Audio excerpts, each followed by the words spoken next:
A Shadow over the Emerald Isle, addressing a text on Brazilian immigrants in Ireland. Ireland, long celebrated for its welcoming nature and vibrant culture, has recently faced a concerning challenge: a reported surge in attacks against its immigrant communities, particularly affecting Brazilian delivery workers. This unsettling trend not only jeopardizes the safety and well-being of a significant demographic, but also prompts a critical examination of social cohesion and anti-immigrant sentiment within the country. The enduring presence, Brazilian migration to Ireland. Over the past 25 years, Ireland has become a prominent destination for Brazilian immigrants, drawn by opportunities for English language acquisition, employment, and a perceived high quality of life. The influx began to accelerate in the early 2000s, especially after Ireland joined the European Union, making it an attractive gateway for those seeking work and residency. Initially, many arrived on student visas, combining language studies with part-time work to support themselves. Demographically, the Brazilian community in Ireland has grown substantially, with significant concentrations in urban centres like Dublin, Cork, and Galway. These immigrants are found across various sectors, from hospitality and construction to tech, and notably the burgeoning gig economy, including food delivery services. Their presence has added a distinct cultural flavour to Irish society, contributing to its diversity and economic dynamism.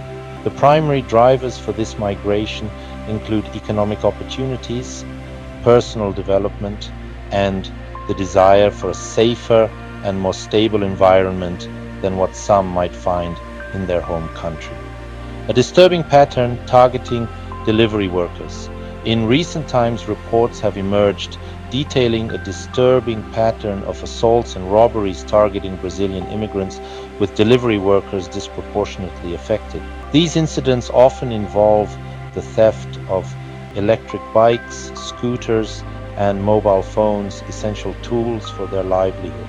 Locations span various urban areas, from city centers to quieter residential streets, often occurring during late-night hours when workers are most vulnerable. While specific incident reports can be fluid, the consistent accounts paint a picture of a worrying trend. Victims have reported physical assaults, intimidation, and significant financial losses as their means of income are stolen.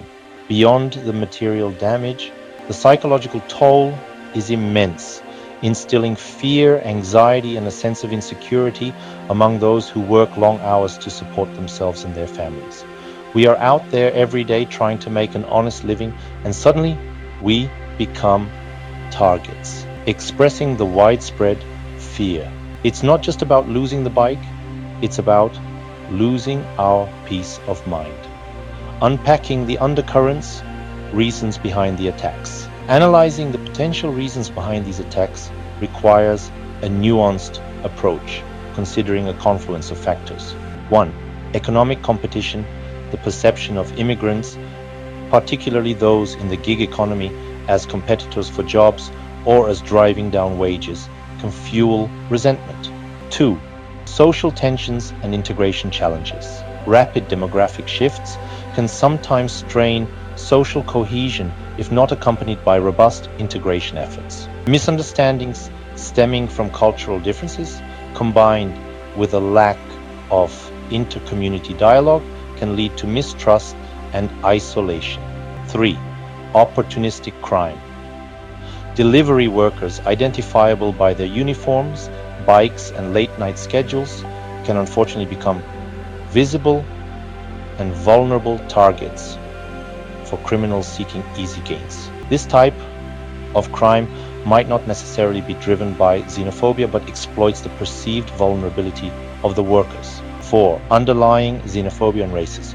While not every incident may be explicitly racist, a latent undercurrent of xenophobia or prejudice against foreign nationals can contribute to a climate where such attacks are more likely to occur or are perceived with less urgency.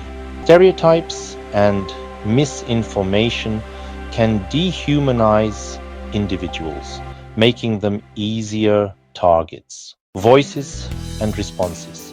Community authorities and organizations. The reaction to these incidents has been multifaceted. Brazilian community leaders, and groups have been vocal in expressing their concerns, organizing meetings, and advocating for greater safety measures. They have also established support networks to assist victims, offer advice on reporting crimes, and share information on safe practices. There's a strong call for increased police presence and more effective prosecution of perpetrators. Irish authorities. The An Garda Síochána, Irish police, have acknowledged the reports and committed to investigating incidents. Efforts include dedicated patrols in high-risk areas and campaigns to encourage victims to report crimes, emphasizing that such attacks will not be tolerated. However, some in the Brazilian community feel that responses have been slow or insufficient, leading to frustration. Local organizations, various NGOs and community organizations are working to bridge gaps, offering legal advice, mental health support, and promoting intercultural dialogue. They play a crucial role in advocating for immigrant rights and pushing for policy changes that foster a more inclusive society. The broader impact: racism, xenophobia, and social cohesion. The attacks have cast a shadow over Ireland's reputation as a welcoming and diverse nation. For the Brazilian community, the impact is profound.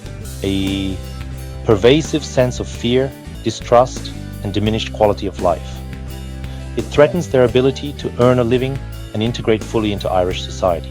For broader Irish society, these incidents raise uncomfortable questions about the presence of racism and xenophobia, challenging the nation's self-perception.